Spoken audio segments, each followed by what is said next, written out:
Asian কাপের বাছাই পর্বে ভারতের বিপক্ষে ম্যাচ খেলতে উইনিং মেন্টালিটি নিয়ে শিলং গেল জাতীয় ফুটবল দল। সকালে হজরত শাহজালাল বিমানবন্দর থেকে দেশ ছাড়েন হ্যাভিয়ার কাবরেরার শিষ্যরা।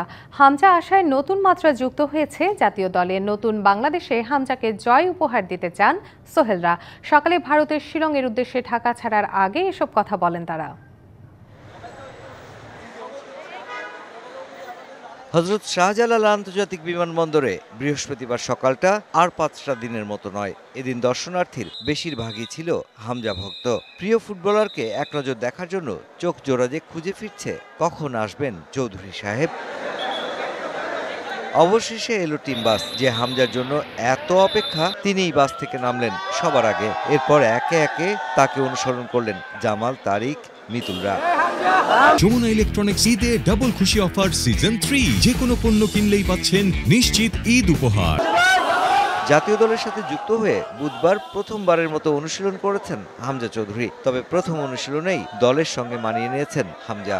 ইন্ডিয়ার সাথে আমরা অবশ্যই চাবো যে একটা নতুন বাংলাদেশ হিসাবে খেলতে, জয় দিয়ে যেন শুরু করতে পারি। হামজাকে যেন এই জয়টা আমরা দেশি প্লেয়াররা দিতে পারি, যারা আমরা লোকাল প্লেয়ার আছি। জাতীয় দলে হামজার অংশগ্রহণ প্রভাব ফেলেছে অন্য সব ফুটবলারদের উপর। পরিবর্তন এসেছে তাদের মানসিকতায়। তাই যে ভারতকে জয় করেই ফিরতে চান তপু, সোহেলরা। আমাদের প্রিপারেশন বলেন এবং আমাদের মেন্টাল টাফনেস বলেন এবং আমাদের চিন্তাধারা বলেন, টোটালি ডিফারেন্ট।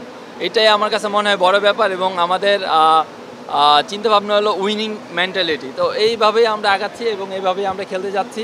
বাংলাদেশ ম্যাচের আগে মালদ্বীপের বিপক্ষে ভারত বড় জয় পেলেও তা নিয়ে চিন্তিত নয় টিম ম্যানেজমেন্ট। হামজা আসাতে আমাদের, আপনারাই দেখছেন, অ্যাটমসফিয়ার কিন্তু অলমোস্ট সব চেঞ্জ। তো আমি মনে করি সেই জিনিসটাকে আমাদের কিন্তু একটা বাড়তি উদ্দীপনা যোগাচ্ছে। আমার মনে হয় এটা যে ইনশাল্লাহ আমাদের একটা ভালো রেজাল্ট। খেলার আগের দিন পর্যন্ত আমাদের স্কোপ আছে 23 জনের, সেই 23 জন আমরা করব। পিয়াস আহমেদ নোভা, তাজউদ্দিন ও আরিফ হোসেনকে ছাড়াই 24 ফুটবলার নিয়ে ভারত গেলেন কোচ হ্যাভিয়ার কাবরেরা। ম্যাচের আগের দিন ঘোষণা করবেন 23 সদস্যের স্কোয়াড। 25 মার্চ শিলংয়ে ভারত বধে মাঠে নামবে নতুন এক বাংলাদেশ। Rahman, DBC news, Dhaka.